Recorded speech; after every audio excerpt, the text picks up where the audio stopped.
प्यारे स्टूडेंट, स्वागत है आप सभी का अपना चैनल न्यू क्लासेस में। आज का वीडियो क्लास 9 के स्टूडेंट के लिए बहुत इंपॉर्टेंट होने वाला है, क्योंकि आज मैं आप लोगों को साइंस का काफ़ी मोस्ट इंपॉर्टेंट क्वेश्चन कराने वाला हूं, बताने वाला हूं, जो 29 तारीख के लिए काफ़ी इंपॉर्टेंट है। आप सभी को मालूम है कि 29 तारीख को आप लोगों का वीकली टेस्ट होने वाला है साइंस सब्जेक्ट का, तो उसके लिए काफ़ी इंपॉर्टेंट है। वीडियो को अंत तक देखिएगा, क्योंकि अभी मैं जितने सारे क्वेश्चन आप लोगों को कराने वाला हूँ, हर एक क्वेश्चन आंसर को आप लोग नोट करके रख लीजिए, लिख करके रख लीजिए, क्योंकि यहाँ से काफ़ी सारा प्रश्न जो है आप लोगों को 29 तारीख के पेपर में देखने को मिलने वाला है। और काफ़ी सारे स्टूडेंट नए होंगे तो आप लोग चैनल को जरूर सब्सक्राइब करिए, क्योंकि मैं आप लोगों के लिए काफ़ी इंपॉर्टेंट वीडियो देने वाला हूँ, लाने वाला हूँ, तो आप लोग चैनल को जरूर सब्सक्राइब करिए। तो चलिए, सबसे पहले जो यहाँ पर पहला क्वेश्चन दिया हुआ है, पहला क्वेश्चन आप लोग देख लीजिए, काफ़ी इंपॉर्टेंट है।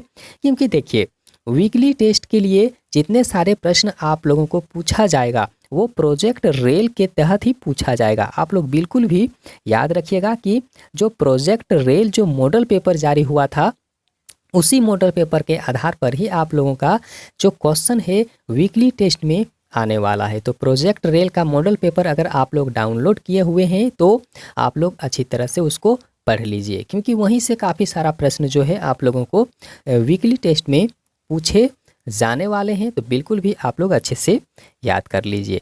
तो देखिए, यहाँ जो पहला प्रश्न दिया हुआ है काफ़ी इंपॉर्टेंट है।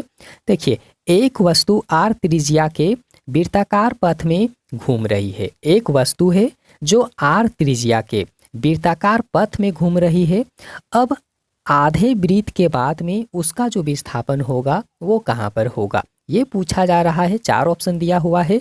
उसका विस्थापन 0 में होगा, या पर देख लीजिए पाई आर में होगा, या 2 आर में होगा, या 2 पाई आर में होगा। कहाँ पर होगा उसका विस्थापन? तो देखिए, अभी तक आप लोग इसका आंसर अगर नहीं जानते हैं तो इसका जो राइट आंसर होगा ना, आप लोग याद रखिएगा 2 आर में उसका विस्थापन होगा, यानी कि सी ऑप्शन इसका बिल्कुल भी करेक्ट आंसर है। आप लोग लिख करके रख लीजिए। अब यहाँ पर देखिए, जो दूसरा नंबर का प्रश्न दिया हुआ है कि वेग में प्रति सेकंड परिवर्तन की दर क्या कहलाती है, तो उसे हम लोग त्वरण के नाम से जानते हैं। जो डी ऑप्शन दिया हुआ है बिल्कुल इसका सही उत्तर है। अब यहाँ पर आगे देखिए, जो तीसरा नंबर का प्रश्न दिया हुआ है कि निम्न में से किसकी एसआई मात्रक मीटर पर सेकेंड स्क्वायर होता है। तो अभी तक देखिए इसका आंसर आप लोग शायद जानते होंगे, ठीक है।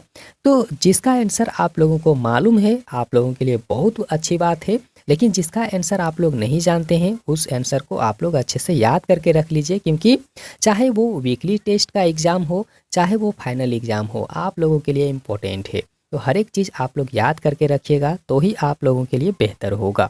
तो देखिए, यहाँ जो प्रश्न दिया हुआ है ना कि किसकी एसआई मात्रक मीटर पर सेकेंड स्क्वायर होता है, तो याद रखना है आप लोगों को त्वरण का जो है ना एसआई मात्रक मीटर पर सेकेंड स्क्वायर होता है। इसका बी ऑप्शन बिल्कुल सही उत्तर है।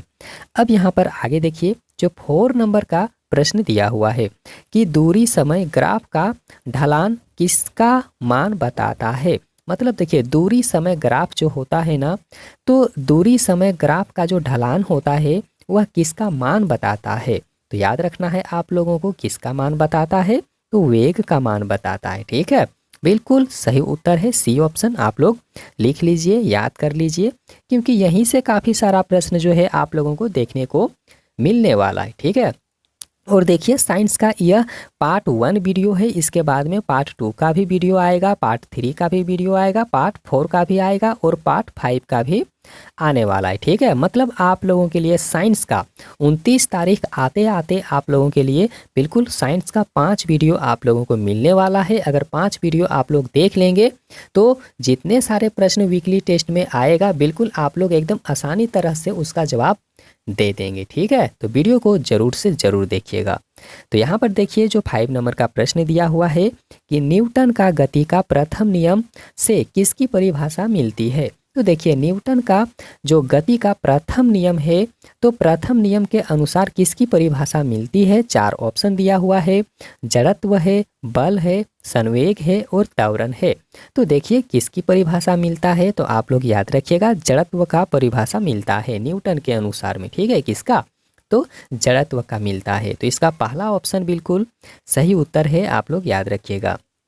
अब यहाँ पर देखिए जो 6 नंबर का प्रश्न दिया हुआ है, 6 नंबर का प्रश्न है कि किसी पिंड का जड़त्व निर्भर करता है। किसी भी पिंड का जो जड़त्व होता है, जो मजबूती होता है, वह किस पर निर्भर करता है? तो आप लोग याद रखिएगा, वस्तु का द्रव्यमान पर निर्भर करता है। मतलब बी ऑप्शन इसका सही उत्तर है, आप लोग याद करके रखिएगा। अब यहाँ पर देखिए जो 7 नंबर का प्रश्न दिया हुआ है कि न्यूटन का गति का कौन सा नियम बल की परिभाषा देता है। बहुत इंपॉर्टेंट क्वेश्चन है क्योंकि हर एक बार एग्जाम में पूछा जा चुका है, तो इस बार भी जरूर से जरूर आ सकता है। तो बिल्कुल भी आप लोग भूलिए नहीं, ये प्रश्न को अच्छे से याद करके रखिएगा। देखिए न्यूटन का गति का कौन सा नियम बल की परिभाषा देता है? तो इसका राइट आंसर याद रखिएगा, न्यूटन की गति का दूसरा नियम इसका राइट उत्तर है। ठीक है, बी ऑप्शन एकदम सही आंसर है, आप लोग याद रखिएगा। अब यहाँ पर आगे देखिए जो 8 नंबर का प्रश्न दिया हुआ है कि 10 मीटर पर सेकेंड की गति से चलने वाले 0.5 किलोग्राम द्रव्यमान वाले पिंड का जो संवेग है वो क्या होगा? तो देखिए 10 मीटर पर सेकेंड की गति से चलने वाला जो 0.5 किलोग्राम द्रव्यमान वाले पिंड का संवेग क्या होगा? तो इसका राइट आंसर आप लोग याद रखिएगा, इसका राइट आंसर क्या होगा? तो 0.5 किलोग्राम मीटर पर सेकेंड स्क्वायर होगा, जो यहाँ पर सी ऑप्शन है बिल्कुल इसका सही उत्तर है। अब यहाँ पर देखिए जो 9 नंबर का प्रश्न दिया हुआ है, 9 नंबर का प्रश्न है कि जब कोई बस विराम से चलती है, मतलब जब कोई बस जो है वो विराम अवस्था से चलती है तो अचानक उस पर खड़े यात्री बस के पीछे की ओर झुक जाते हैं, तो यह जो है किस नियम का उदाहरण है? तो आप लोग याद रखिएगा, यह न्यूटन का गति का प्रथम नियम के उदाहरण है, जो यहाँ पर ए ऑप्शन है बिल्कुल इसका राइट आंसर है। मतलब अगर अचानक बस अगर चलने लगता है तो उसके अंदर में जितने सारे जो सवारियाँ होती है, जो सवारी होते हैं, ठीक है, जितने सारे आदमी बैठे हुए होते हैं तो वो पीछे की ओर झुक जाते हैं। तो यह किस कारण से होता है? न्यूटन के गति का जो प्रथम नियम है उसी नियम के अनुसार ही यह होता है, तो बिल्कुल याद रखिएगा आप लोग। अब यहाँ पर देखिए जो 10 नंबर का प्रश्न दिया हुआ है कि कार्य की एसआई मात्रक जो है, यानी कि एसआई इकाई जो हो, कार्य की एसआई इकाई जो है क्या होता है? मतलब एसआई मात्रक क्या होता है? तो देखिए इसका राइट आंसर होगा जूल। आप लोग याद रखिएगा क्या होगा? जूल होगा, जो इम्पोर्टेंट है, अच्छे से याद करके रखिएगा। अब यहाँ पर देखिए जो 11 नंबर का प्रश्न दिया हुआ है कि चंद्रमा पर किसी पिंड का द्रव्यमान अगर 40 किलोग्राम है तो पृथ्वी पर इसका भार कितना होगा? तो देखिए पृथ्वी पर इसका भार बिल्कुल भी हाँ, पृथ्वी पर उसका भार अगर कहा जाए तो 400 केजी हो जाएगा। कितना होगा? 400 केजी हो जाएगा। मतलब देखिए चंद्रमा पर किसी पिंड का द्रव्यमान अगर 40 किलो है, ठीक है, कितना है? तो याद रखना है 40 किलो है, तो पृथ्वी पर इसका भार कितना हो जाएगा? तो पृथ्वी पर इसका भार याद रखना है आप लोगों को, बिल्कुल भी 40 केजी, मतलब 400 केजी हो जाएगा। कितना होगा? 400 केजी हो जाएगा। अब यहाँ पर आगे देखिए जो 12 नंबर का प्रश्न दिया हुआ है, ये भी काफ़ी इंपॉर्टेंट क्वेश्चन है। देखिए जब कोई पिंड कंपन करता है तो यह आसपास की हवा को संपीड़ित करता है और एक उच्च घनत्व क्षेत्र बनाता है, जिसे हम लोग किसके नाम से जानेंगे? 4 ऑप्शन दिया हुआ है और खाली जगह दिया हुआ है, ठीक है। तो आप लोगों को बताना है कि किसके नाम से यह जाना जाता है। तो देखिए इसका जो राइट आंसर होगा ना, संपीड़न के नाम से जाना जाएगा। किसके नाम से? संपीड़न के नाम से इसे जाना जाएगा। अब यहाँ पर आगे देखिए जो 13 नंबर का प्रश्न दिया हुआ है, ये भी इम्पोर्टेंट क्वेश्चन है कि वह घटना जहाँ उत्पन्न ध्वनि परावर्तन के कारण पुनः सुनाई देती है क्या कहलाती है? तो याद रखना है आप लोगों को, उसे गूंज के नाम से जानेंगे। किसके नाम से? गूंज के नाम से जानेंगे, जो सी ऑप्शन है इसका राइट उत्तर है। अब यहाँ पर देखिए जो 14 नंबर का प्रश्न दिया हुआ है कि निम्नलिखित में किस पदार्थ में कणों के बीच आकर्षण बल सबसे कम होगा? देखिए प्रश्न पूछा जा रहा है कि किस पदार्थ में जो है कणों के बीच का जो आकर्षण बल है वो सबसे कम होगा। 4 ऑप्शन है, कार्बन डाइऑक्साइड, दूध, रुई और चीनी। तो देखिए कौन सा ऐसा पदार्थ है जिसके कणों के बीच का जो आकर्षण बल है वो बिल्कुल भी कम होगा। तो कम किस में होगा, याद रखना है कार्बन डाइऑक्साइड में होगा। ठीक है, इसी में कम होगा।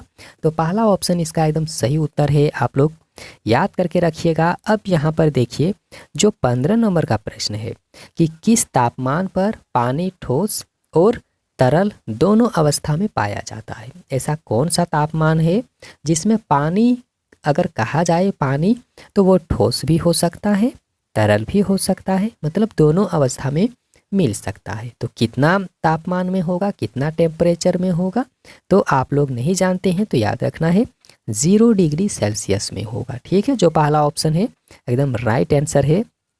अब यहाँ पर आगे आप लोग देखिए जो 16 नंबर का प्रश्न है कि 100 ग्राम, ठीक है, मतलब 100 GM जल में 20 ग्राम चीनी मिलाया गया है, तो उस विलियम की सांद्रता प्रतिशत में ज्ञात करना है, तो कितना होगा। तो देखिए इसका राइट आंसर होगा 16, जो यहाँ पर दिया हुआ है ना 16%, बिल्कुल इसका राइट आंसर है। ठीक है, 16 दिया हुआ है, उसके बाद 2/3% जो है बिल्कुल इसका राइट आंसर है। आप लोग याद करके रखिएगा। अब अगला भी प्रश्न देखिए जो यहाँ पर 17 नंबर का प्रश्न है, और इस वीडियो में मैं आप लोगों को ज़्यादा प्रश्न नहीं बताने वाला हूँ, बस 20 ऑब्जेक्टिव क्वेश्चन ही बताने वाला हूँ। ठीक है, फिर इसके बाद में जब अगला वीडियो आप लोगों को मिलेगा पार्ट 2 का, पार्ट 3 का, पार्ट 4 का और पार्ट 5 का, तो उसमें भी काफ़ी जो इम्पोर्टेंट क्वेश्चन है वो मैं आप लोगों को देने वाला हूँ। तो आप लोग चैनल को सब्सक्राइब करना बिल्कुल भी मत भूलिए। ठीक है, और अपने दोस्तों को पास यह जो वीडियो है इसको आप लोग शेयर ज़रूर करें, क्योंकि उन्हें भी जानकारी मिले, उन्हें भी ये प्रश्न याद करने को मिले, क्योंकि एग्ज़ाम में काफ़ी सारा प्रश्न यहीं से पूछे जाने वाले हैं। तो बिल्कुल भी आप लोग मत भूलिए, वीडियो को ज़रूर शेयर करिए। और देखिए कोई ऐसा प्रश्न है जो आप लोगों को समझ में ना आया हो तो आप लोग कमेंट बेहिचक करिए और पूछिए, मैं आप लोगों को बिल्कुल भी उसका जवाब कमेंट में ही देने वाला हूं। तो बिल्कुल भी आप लोग कमेंट करिए। देख लीजिए जो अगला प्रश्न है 17 नंबर का कि घनत्व का एसआई मात्रक क्या होगा। तो देखिए घनत्व का जो एसआई मात्रक होता है ना, वह kg पर घन मीटर होता है, याद रखना है। सी ऑप्शन इसका राइट उत्तर है। अब यहाँ पर देखिए जो 18 नंबर का प्रश्न दिया हुआ है कि दिए गए कौन गुणधर्म निलंबन का है, कौन सा गुणधर्म जो है वो निलंबन का है।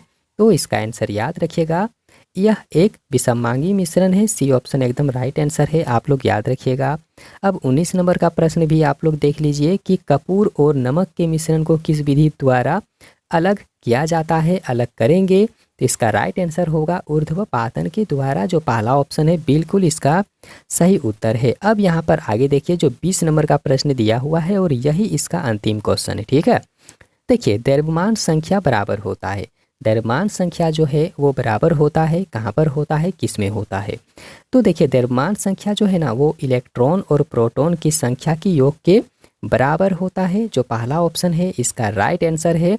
तो इसी के साथ में हर एक क्वेश्चन को आप लोग अच्छे से याद करके रख लीजिए, और फिर अगला वीडियो हम जब अपलोड करेंगे तो पार्ट 2 का वीडियो होगा, उसमें भी काफ़ी सारे प्रश्न आप लोगों को मिलने वाला है।